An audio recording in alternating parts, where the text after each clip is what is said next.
E aproveitando esse dia que você vai ficar mais perto das crianças, né? A gente abre espaço para conversa e conversar sempre é muito bom. Aí eu te pergunto, como falar com elas, com as crianças, sobre sexualidade? Para alguns pais, como disse a nossa convidada que eu vou apresentar já já para vocês, é de arrepiar. Não é fácil para a grande maioria dos pais, mas se faz necessária essa conversa.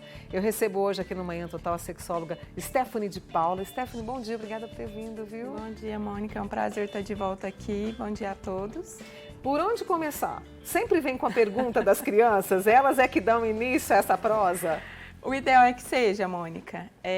Como esse assunto ele não é abordado na escola antes dos 11 anos de idade, né? Então é importante que a gente espere a criança abordar esse assunto dentro da nossa casa. E como a gente deve reagir? Com tranquilidade, para que a criança se sinta confortável de conversar não só sobre sexualidade, como outros assuntos que vão surgir durante aí a infância e adolescência e assim por diante. E conversando sobre sexualidade de uma forma tranquila, a gente já vai mostrar para vocês umas 7 dicas que a Stephanie preparou. Isso se estabelece confiança, segurança e proteção? Isso, a criança ela se sente segura para poder conversar, se abrir com os pais, né? E não vai procurar aí outros meios de pesquisa, né, Mônica? Que aí hoje a gente está vivendo a questão da internet, né, que está muito disseminada, as crianças ficam com o celular, com o computador e ali elas pesquisam o que elas bem entendem. E se elas têm esse espaço aberto, esse canal com os pais, elas não vão procurar outra fonte, né? Uma outra fonte que não seja segura. Então é importante a gente já estabelecer desde o início com a criança esse diálogo, e deixar esse canal aberto. E tem uma idade que ela já começa a ter essas dúvidas? Cada família vai seguir um fluxo, cada criança vai seguir um fluxo, mas geralmente por volta dos 4 anos, onde elas começam a descobrir os órgãos sexuais, elas começam a desenvolver essa curiosidade, mas não pela sexualidade que a gente conhece como sexo, mas a questão do corpo, as diferenças anatômicas do coleguinha. Eu até passei uma situação engraçada com meu filho de 4 anos, que ele falou, mamãe, eu tenho pipi, e você? Eu não vejo seu pipi. Que bonitinho. E aí eu expliquei para ele. E é isso que é importante, Mônica, é a gente entender a pergunta da criança, para a gente conseguir responder de acordo com a idade dela, né?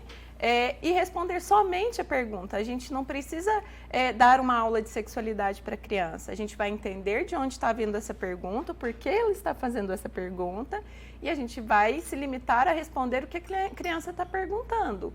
E aí ela vai continuar brincando. Meu filho continuou, mamãe, tá bom. E continuou vivendo e não houve mais perguntas depois disso.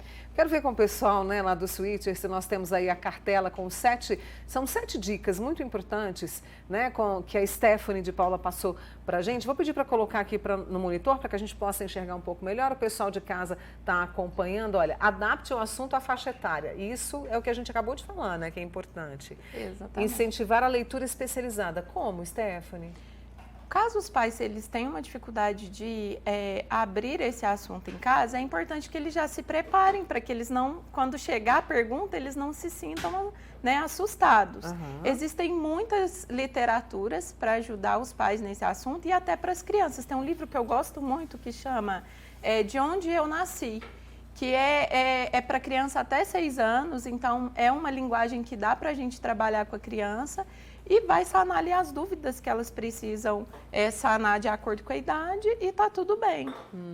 Então são os 2 primeiros passos. O terceiro passo, eu vou pedir para colocar no monitor ali para mim, gente, porque aí a gente pode enxergar melhor. Não fuja do assunto e ajude a criança, isso é importantíssimo, a reconhecer o próprio corpo e estabelecer limites com estranhos. Por isso a conversa é importante, né, Stephanie? Isso, porque se a sexualidade ela é implantada dentro da sua casa desde o início, a gente vai estabelecer alguns limites. A criança vai entender que o corpo dela é dela, que estranhos não podem tocar, né, que as partes íntimas elas são íntimas e são tão especiais que elas possuem uma roupa adequada até quando a gente vai à praia, né, nós temos a sunga aí para proteger, o biquíni.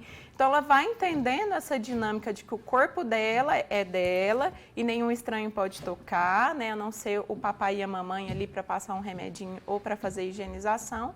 E isso, né, vai protegê-la aí de crimes, né, que a gente tem. Infelizmente, a gente vê né, esses casos de abuso. E aí nós temos ali, cuidado com o uso de metáforas. O que significa isso? É porque antigamente os pais colocavam, né, nomes, apelidos, delimitavam esses apelidos para as nossas partes íntimas, então era florzinha. Isso não é bom fazer, né? A gente tem que explicar as nossas partes íntimas para a criança, para ela ficar ciente, né? E não usar a metáfora da cegonha, por exemplo, quando a criança pergunta: ah, mamãe, de onde eu vim?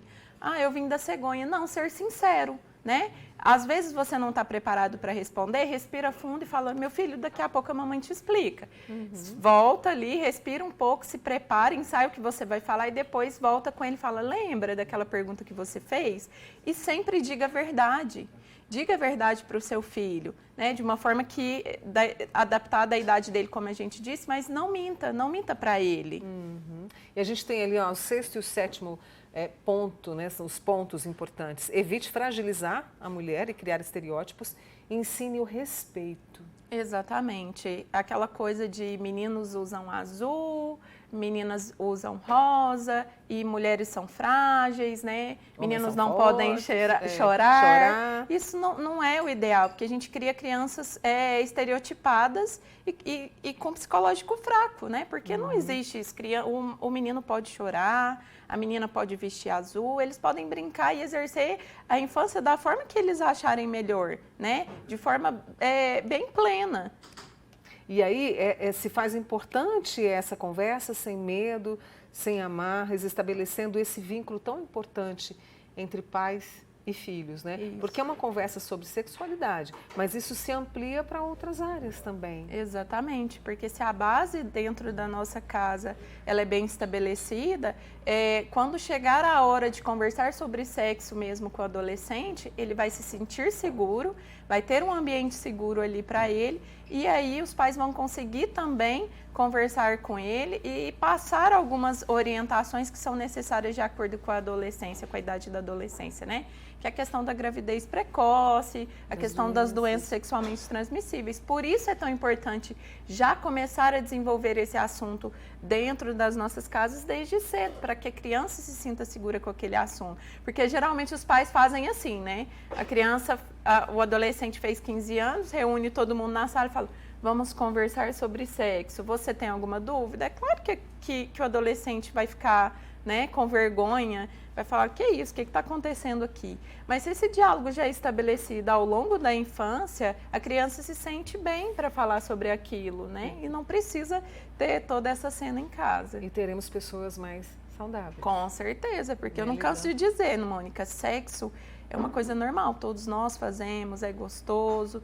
A gente não vai falar isso para criança, né? Desde cedo. Mas a gente já estabelecendo esses limites dentro de casa, se relacionando com o marido, né?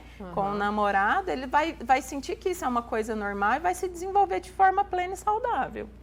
E uma conversa importante que a gente trouxe nesse dia, né, aqui no Manhã Total, com a ajuda da Stephanie de Paula, que é sexóloga, e de uma forma leve, tranquila, como deve ser um bom diálogo. Obrigada, viu, Stephanie? Obrigada a você. Tá? Obrigada, Mônica.